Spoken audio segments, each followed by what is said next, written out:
Hi guys, how are you? So guys, I hope आप सब बहुत अच्छे से जेई की प्रिपरेशन कर रहे होगे। बड़ा ही मज़ा आ रहा होगा आपको, नर्वसनेस भी हो रही होगी, एक्साइटमेंट भी हो रही होगी। और वो दिन जजमेंट डे जो है वो नज़दीक आता जा रहा है। तो ज्ञान देने के लिए तो बहुत सारी बातें हैं, पर सबसे इंपॉर्टेंट चीज़ इस समय यही है कि जो चीज़ें आपको आती हैं, the topics in which you are already strong, या जो आपके ठीक ठाक हैं, उनको ही आप ढंग से रिवाइज करें। ठीक है, वही आपके लिए सबसे इंपॉर्टेंट रहेगा। अगर इस समय आप अपने वीक एरियाज को देखोगे तो आप कमजोर लगोगे, और ये वक्त खुद को कमजोर साबित करने का नहीं है, खुद को स्ट्रांग साबित करने का है और फाइनली अच्छा परफॉर्म करने का है। दूसरी बात, अपनी हेल्थ का बहुत ध्यान रखें। ठीक है ना, अपनी बायोलॉजिकल क्लॉक्स को सेट रखें। ओके, दिन में ना सोएं, क्योंकि दिन में एग्जाम के टाइम पे अगर आप लगातार एक हफ्ते तक अब सोओगे तो एग्जाम के दिन भी आपको सोने से कोई नहीं रोक पाएगा। तो इसलिए बायोलॉजिकल क्लॉक्स को आप अच्छा रखें और टेक हेल्दी फूड और पॉजिटिव थॉट्स इस समय बहुत इंपॉर्टेंट है। किसी भी नेगेटिव थॉट से आप बच के रहें। ओके गाइस, चलिए अब मैं टू द पॉइंट बात करता हूं।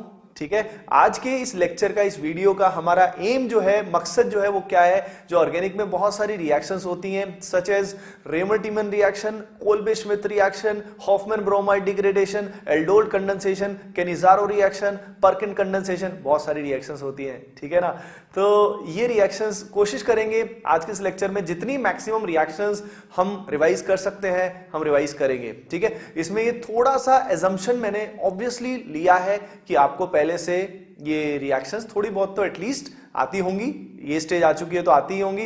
तो चलिए समय वेस्ट ना करते हुए शुरू करते हैं आज की कहानी। So let us start with the first reaction. ठीक है, आप नोट्स बना सकते हैं अगर बनाना चाहें, आपको अच्छा लगे, क्योंकि रियल में बेनिफिट आपको तभी होने वाला है। Okay, the first reaction is Reimer Tiemann reaction, और इससे रिलेटेड रिएक्शंस जो होती हैं उसको हम रिवाइज करने वाले हैं। रेमर-टीमन रिएक्शन में जो मेन रिएजेंट होता है वो कौन सा होता है, वो आपको ध्यान रखना बहुत जरूरी है। That is CHCl3 plus KOH। CHCl3 क्या होता है? ये होता है क्लोरोफॉर्म, जो बॉलीवुड का ऑफिशियल किडनैपिंग एजेंट है, सदियों से यूज किया जा रहा है ये तो।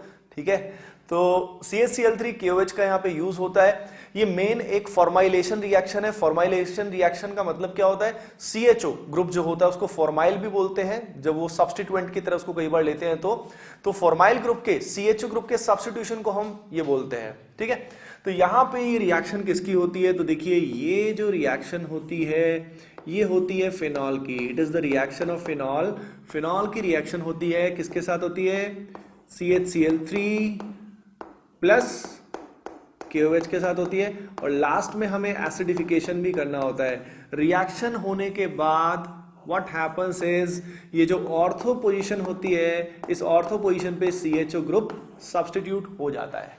ठीक है, और ये जो CHO ग्रुप है इसको हम लोग क्या बोलते हैं? It is known as formyl group. तो ये होता है ऑर्थो फॉर्माइलेशन। इसके रिलेटेड कुछ इंपॉर्टेंट पॉइंट्स ध्यान रखने वाले ये होते हैं कि CHCl3 KOH आपस में मिलके क्या बनाता है? CCl2 बनाता है। ये जो डाइक्लोरोकार्बीन है ये बहुत ही इंपॉर्टेंट इलेक्ट्रोफाइल है, तो यहाँ जो इलेक्ट्रोफाइल यूज होता है वो होता है CCl2। उसके अलावा अगला इंपॉर्टेंट पॉइंट ये है कि यहाँ पे जो प्रोडक्ट बनता है मेजर, वो कौन सा बनता है? ऑर्थो, बिकॉज यहाँ पे ये जो ऑक्सीजन एटम है और ये जो हाइड्रोजन है, इनके बीच में इंट्रा मॉलिक्यूलर H बॉन्डिंग मौजूद है, जो कि पैरा पोजीशन पे अवेलेबल नहीं होगी। ठीक है, तो ये ऑर्थो फॉर्माइलेशन भी कई बार इसको बोलते हैं।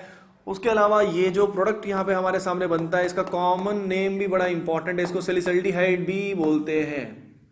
It is also known as commonly salicylaldehyde. अब इसी के हम थोड़े थोड़े वेरिएशंस भी देखने वाले हैं रेमर-टीमन रिएक्शन से रिलेटेड। लेट अस से हमने यहाँ पे फिनॉल के अंदर यूज कर लिया है CCl4, लेट अस से हमने यहाँ पे लिया NaOH, और लास्ट में हमने एसिडिफाई किया। So if you take CCl4 instead of CHCl3, what you get is you get COOH। आपको यहाँ पे CHO की बजाय COH मिलेगा, और ये जो चीज होती है इसको क्या बोलते हैं? It is known as salicylic acid. ये होता है सैलिसिलिक एसिड। ओके, अब उसके अलावा सैलिसिलिक एसिड प्रिपेयर करने का एक और तरीका भी होता है। वो कौन सा तरीका है? वो रिएक्शन होती है, इसको बोलते हैं कोल्बेज रिएक्शन या कोल्बे-श्मिट रिएक्शन भी बोलते हैं। रिएक्शन का नाम है कोलबेज रिएक्शन। इस रिएक्शन के अंदर हम क्या लेते हैं, कार्बन डाइऑक्साइड लेते हैं, प्लस साथ में क्या होता है NaOH, और लास्ट में हमें एसिडिफिकेशन करना पड़ता है। कई बार आप भी सोचते हो कि काश आपको भी सारी रिएक्शन ऐसे ही याद होती तो बड़ा मजा आ जाता, लेकिन I am helping you in that. ठीक है, ऐसा याद रखना है तो आपको लिख लिख के ही देखना पड़ेगा एंड मेंटल रिवीजन करनी पड़ेगी। तो देखो कैसे पहचानोगे कि यहाँ पे COH आएगा, तो खुद ही देखो यहाँ पे CO2 जो है ये एक एसिडिक ऑक्साइड है। CO2 क्या है, एसिडिक ऑक्साइड, और एसिडिक ऑक्साइड जो होगा वो आपको क्या प्रोवाइड करेगा, एसिड प्रोवाइड करेगा। तो यहाँ पे अगेन फिनॉल की ऑर्थो पोजीशन पे COOH आ जाएगा। देखिए मीडियम यहाँ पे बेसिक है, और बेसिक मीडियम के अंदर क्या होता है, एसिड अपना H+ लूज कर देता है, यानी यहां पे COOH की बजाय क्या बनेगा, CO- बनेगा। लेकिन यहां पे फाइनली हमने क्या किया, acidification, that's why that CO- will get H+, और तभी जाके अपने को सैलिसिलिक एसिड मिलेगा। ओके गाइस, अब इससे रिलेटेड एक और रिएक्शन होती है बड़ी इंपॉर्टेंट, हम रिएक्शंस को ऐसे ही रिलेट करते हुए चलेंगे। The related reaction is preparation of analgesic that is having the pain relieving property, जिसमें पेन किलर की प्रॉपर्टी होती है, वो क्या होता है, एस्पिरिन होता है। तो अगर हमें इसको एस्पिरिन में कन्वर्ट करना है तो सबसे पहले मैं आपको याद दिलाता हूं व्हाट इज एस्पिरिन। एस्पिरिन होता है ये, this is known as aspirin. ठीक है, एस्पिरिन जो है इसका नाम मैं लिख देता हूं, the name of aspirin is acetyl salicylic acid. अब ध्यान से देखो इन दोनों में जो डिफरेंस है वो किस चीज का है, डिफरेंस है COCH3 ग्रुप का, यानी एसिटाइल ग्रुप का या असाइल ग्रुप का। तो अगर मैं सैलिसिलिक एसिड का असाइलेशन कर देता हूं, क्या कर देता हूं, असाइलेशन कर देता हूं, तो ऐसे केस में हमें ये मिल जाने वाला है और बड़ा मजा आने वाला है। सो गाइस यहां पे इसका असाइलेशन करने के लिए हमें क्या यूज करना चाहिए, CH3COCl यहां पे ले सकते हैं। इसके अलावा हम एसिटिक एनहाइड्राइड भी ले सकते हैं, CH3CO twice O। Okay guys, तो देखिए कार्बीन की ये कुछ रिएक्शंस हैं जिसमें कार्बीन इंटरमीडिएट बनता है, यहां बनता है, इस केस में कार्बीन नहीं बनता है, इन दोनों में कार्बीन इंटरमीडिएट नहीं बनता है। अब रिएक्शन के डिटेल्ड एनालिसिस में अगर हम गए तो फिर तो इसी रिएक्शन में 1 घंटा हम लगा सकते हैं, वो हमारे पास इतना टाइम नहीं है। ओके गाइस, आई होप आप अच्छे से नोट्स बना रहे होगे, ठीक है ना, साथ साथ काम करोगे तभी समझ में आएगा। देखो इस समय YouTube पे बहुत सारे वीडियोस आते हैं, बहुत सारे वीडियोस आते हैं, लोग सनसनीखेज वीडियो बनाते हैं कि 15 मिनट में 40 नंबर ले आओ, 60 मिनट में पूरा पेपर सॉल्व कर लो, 360 नंबर ले आओ। ऐसा नहीं होता है, ठीक है। आप एकदम से सडनली अपने मार्क्स बहुत ज्यादा ड्रास्टिकली इंक्रीज नहीं कर सकते। तो उस तरह के जो वीडियोस हैं उनसे आप बच के रहें, जो आपके लिए मीनिंगफुल है, जिसमें रियल में आपका बेनिफिट होता है, उसी में अपना टाइम स्पेंड करें। नहीं तो आपका टाइम बहुत सारा अननेसेसरीली वीडियोस देखने में वेस्ट होता रहेगा और एग्जाम में वीडियो ही दिमाग में आएंगे, कुछ सॉल्व नहीं कर पाओगे। तो सॉल्व करने के लिए आपको लिख लिख के देखना पड़ेगा, रियल मेहनत करनी पड़ेगी। There is no shortcut to success. Okay guys, carbene में इससे रिलेटेड जो है एक और रिएक्शन की बात हम करते हैं। कार्बीन की एक और रिएक्शन है, कौन सी रिएक्शन, क्या बोलते हैं उसको, अभी बताता हूं मैं आपको, जिसमें RNH2 से बनता है कंपाउंड RNC। RNC क्या होता है, क्या होता है बताओ ठिल्लिस, आइसोसाइनाइड होता है, ठीक है। अब आइसोसाइनाइड जो होता है शायद आपको याद होगा, इसकी स्मेल कैसी होती है, खुशबूदार होता है, बदबूदार होता है, काफी बदबूदार होता है, having foul smell, this compound has a foul smell. अब यहां पे जो रिएजेंट यूज करते हैं वो भी यही यूज करते हैं, बॉलीवुड का official kidnapping agent CHCl3KOH and high temperature, और यहां पे भी कार्बीन यानी CCl2 इंटरमीडिएट फॉर्म होता है। ओके गाइस, इसी में अगर हम एलिफेटिक की बजाय एरोमेटिक लेंगे तो भी रिएक्शन जरूर होगी, अच्छे से होगी। लेट अस से वी टेक एनिलीन, और अगर हम यही रिएजेंट लेते हैं तो भी ये रिएक्शन अच्छे से हो जाएगी। ओके गाइस, चलिए देखते हैं अगली रिएक्शन। अगली रिएक्शन जो होती है जो काफी इंपॉर्टेंट है, आप खुद उसका नाम बताना क्या होता है। यहां पे हमारे पास है RCONH2 और हम चाहते हैं कि ये जो R और NH2 है, ये दोनों जो प्यार के पंछी हैं, ये आपस में मिल जाएं, और ये जो बीच में विलेन है C डबल बॉन्ड O, ये रास्ते से हटा दिया जाए। R और NH2 को आपस में मिलाना है और CO को रास्ते से भगाना है, यानी डिग्रेडेशन करना होगा। ये रिएक्शन क्या नाम होता है इसका, हॉफमैन ब्रोमाइड डिग्रेडेशन। बोलो मेरे साथ साथ, हॉफमैन ब्रोमाइड डिग्रेडेशन। तो इस रिएक्शन के अंदर हम क्या यूज करते हैं, हम यूज करते हैं KOBr और हीट करते हैं, ठीक है। KOBr की बजाय यहां पे रिएजेंट क्या गिवन हो सकता है, Br2 + KOH भी दिया हो सकता है, ठीक है ना। उसके अलावा यहां पे बेसिक मीडियम में डिस्प्रपोर्शनेशन रिएक्शन होती है, तो जिस कारण यहां पे KOBr फॉर्म होता है, इसको हाइपोब्रोमाइड आयन भी बोला जाता है। ध्यान रखना क्या बोला जाता है, हाइपोब्रोमाइड आयन, ठीक है गाइस। चलिए देखते हैं अगली रिएक्शन। अगली रिएक्शन में हमारे पास है RCr' डबल बॉन्ड NOH और यहां पे है लोन पेयर, और यहां पे मान लीजिए हम लेते हैं कोई एसिडिक मीडियम या लेते हैं कोई इलेक्ट्रोफिलिक स्पीसी PCl5 और हाई टेम्परेचर लेते हैं। तो ये जो रिएक्शन होती है शायद आपको थोड़ा सा याद हो, इसको बोलते हैं बेकमैन रीअरेंजमेंट। बेकमैन रीअरेंजमेंट काफी पॉपुलर रिएक्शन है, लेकिन ये बहुत ज्यादा इंपॉर्टेंट नहीं होती है। इससे क्वेश्चन जेईई मेंस में आज तक तो नहीं आया है, पर स्टिल अगर किसी एक्स्ट्रा रिएक्शन के आने के चांसेस हैं तो वो रिएक्शन ये है, ठीक है।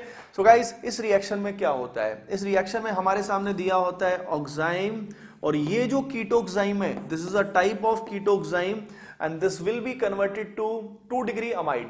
ये कन्वर्ट हो जाता है 2 डिग्री अमाइड में, RCONH R' में। देखो आपको ध्यान रखना है, CONH जो है ये क्या है, 2 डिग्री अमाइड है। अब इसमें जो N है इसके साथ क्या जुड़ा हुआ है, R', यानी होता क्या है, ये जो R' है ये OH के जो एंटी पोजीशन पे R' रहता है, ये R' यहां से माइग्रेट करता है। तो आपको ट्रिक के रूप में ध्यान ये रखना है कि जो R' होता है वो कौन है, जो OH के एंटी पोजीशन पे लाई करेगा, और वो R' फाइनली नाइट्रोजन से कनेक्ट होगा। तो R' कौन सा ग्रुप हुआ, जो OH के एंटी पोजीशन पे लाई करता है, सही है। और उसके अलावा तो आप कर ही लोगे इसको। तो अभी तक जितनी भी रिएक्शन आपने देखी, जल्दी से उसको दिमाग में दोहराएं, रिवाइज करें क्या क्या आपने सीखा आंखें बंद करके, ठीक है। और फिर हम देखते हैं अगली रिएक्शंस को।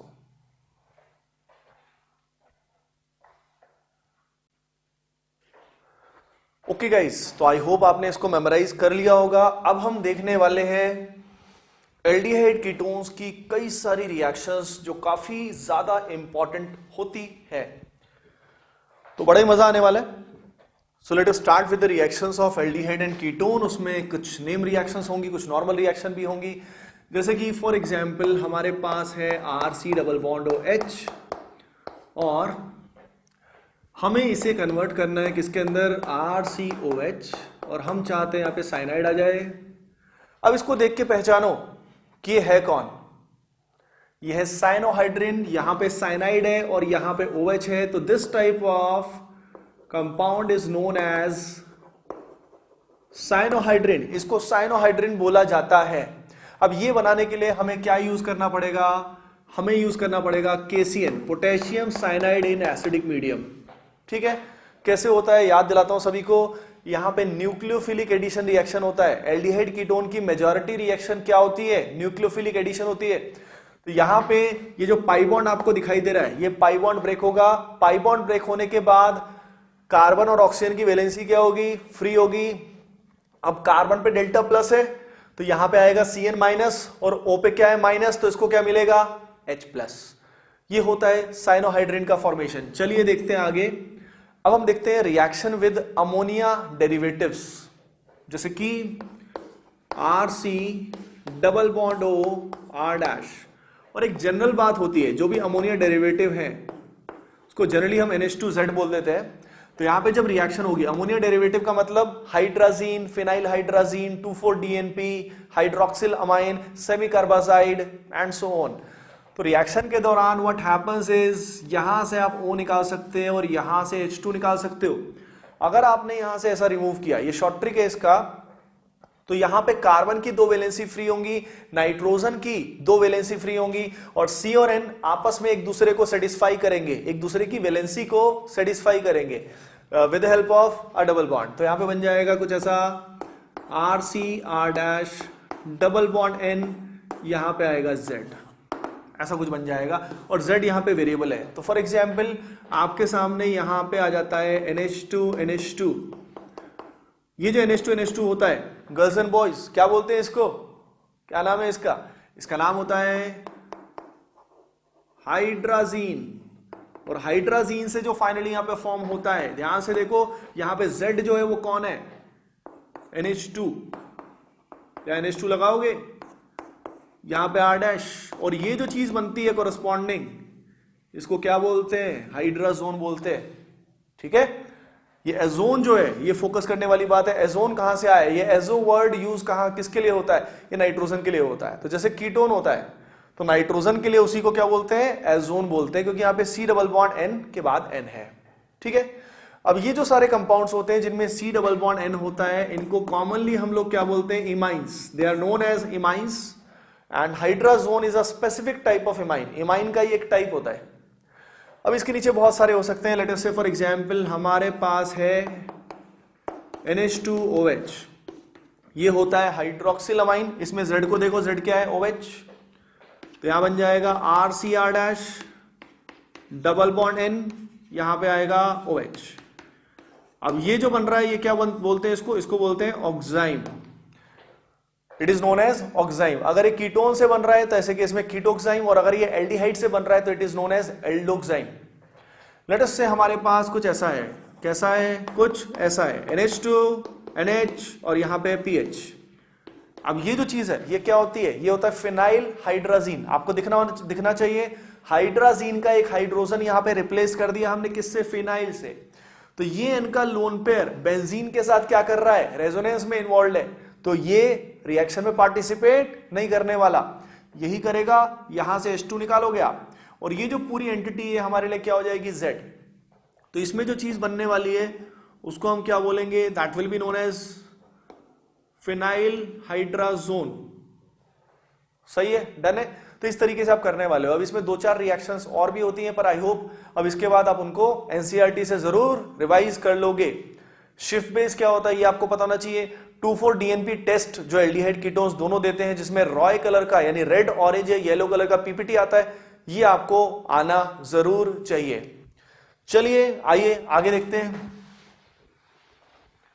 अब हम जो रिएक्शन रिवाइज करने वाले हैं वो शायद आप सोच सकते हो, एल्डिहाइड कीटोन की सबसे जो सेलिब्रिटी रिएक्शन है, ठीक है, सबसे इंपॉर्टेंट रिएक्शन है, उसका नाम क्या है, aldol condensation reaction.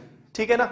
Aldol condensation reaction में सबसे इंपॉर्टेंट क्या होता है, हमारे पास ऐसा एल्डिहाइड या कीटोन होना चाहिए जिसमें at least 1 alpha H must be there, कम से कम 1 अल्फा एच हमारे पास होना बहुत जरूरी है।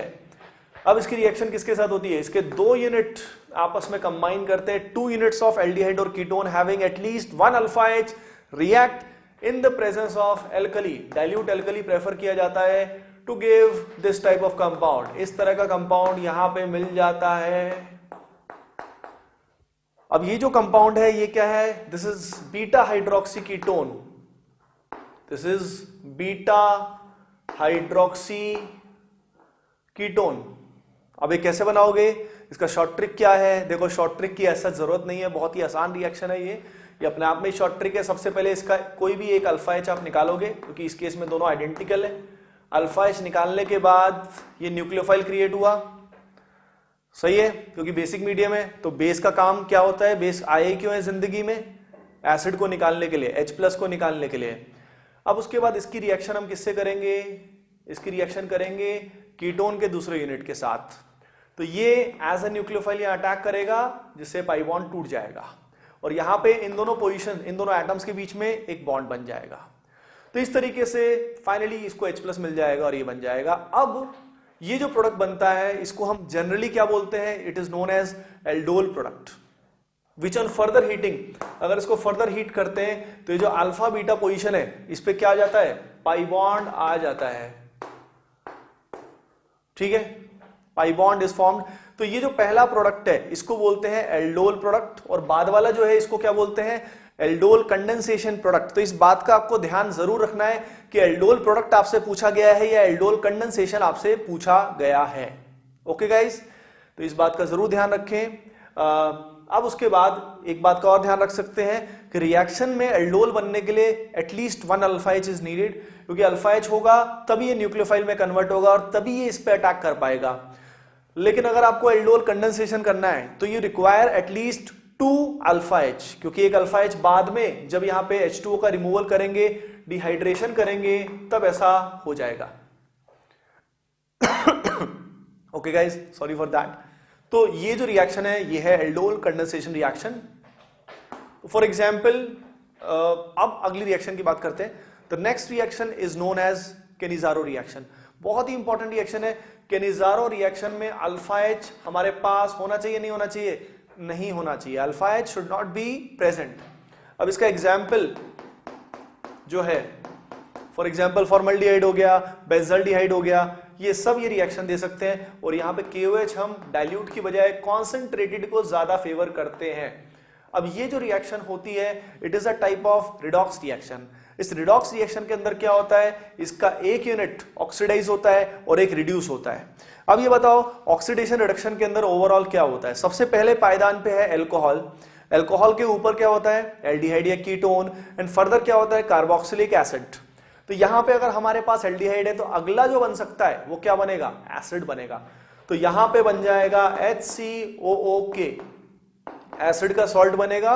एसिड नहीं बनेगा क्योंकि यहां पे मीडियम क्या है? बेसिक, और बेसिक मीडियम में कार्बोक्सिलिक एसिड एग्जिस्ट करेगा एज अ सॉल्ट। और दूसरा इसका रिडक्शन होगा, रिडक्शन होगा तो क्या बनेगा? एल्कोहल बनेगा। ठीक है, तो it is a type of redox reaction. जब यहां पे दोनों यूनिट जो रिएक्शन करती हैं वो सेम होती हैं, ऐसे केस में उसको क्या बोलते हैं? सेल्फ केनिजारो बोलते हैं। और अगर ये दोनों यूनिट अलग अलग है तो उसको क्या बोलते हैं? Cross Cannizzaro. सो इसका मतलब क्या है? इसका मतलब फॉर एग्जाम्पल हमारे पास है बेंजल्डिहाइड, उसके अलावा हमारे पास है formaldehyde in the presence of concentrated alkali. तो ऐसे केस में क्या होगा भाई, खुद ही सोचो। ऐसे केस में OH नेगेटिव का अटैक छोटे यूनिट पे जल्दी होगा, तो यानी ये क्या होगा? ऑक्सीडाइज, और ये बिगर वन गेट रिड्यूस्ड। तो इसमें ध्यान रखो, the smaller gets oxidise and the bigger gets reduced. इसमें याद रखने का फंडा ये है भाई, मोटू है, बिगर है, तो बिगर है तो उसको रिड्यूस होने की ही आवश्यकता है। ठीक है, तो bigger will get reduced and smaller will get oxidised. तो इसका आप क्या बनाएंगे? कार्बोक्सिलिक एसिड का सॉल्ट बनाएंगे, और जो बेंजल्डिहाइड है उसको आप कन्वर्ट कर देंगे बेंजाइल अल्कोहल में। Okay guys, so guys I hope आपको बहुत ही मजा आया होगा। अपन ने कई सारी रिएक्शंस आज रिवाइज की, named reaction such as Reimer Tiemann reaction, Kolbe Schmitt reaction, उसके अलावा Hofmann bromide degradation, preparation of aspirin, उसके अलावा एल्डिहाइड कीटोन की कई रिएक्शंस जो होती हैं, cyanohydrin formation and hydrazone formation, जो अमोनिया डेरिवेटिव्स की रिएक्शन है वो हमने देखा। फिर फाइनली हमने एल्डोल को रिवाइज किया और केनिजारो को रिवाइज किया। देखिए सारी रिएक्शंस तो कंप्लीट मैं नहीं कर पाया हूं, फिर भी मैंने कोशिश की है कि जितनी रिएक्शन रिवाइज मैं करा सकता हूं मैंने अभी कराई। ओके गाइस, बहुत अच्छे से तैयारी करते रहिए, बस अपना पेशेंस लूज नहीं करना है, डिस्ट्रैक्ट नहीं होना है, ऊटपटांग क्वेश्चंस में इस समय नहीं फंसना है, क्रांतिकारी क्वेश्चन से बचें। Okay guys, bye bye, take care, love you all.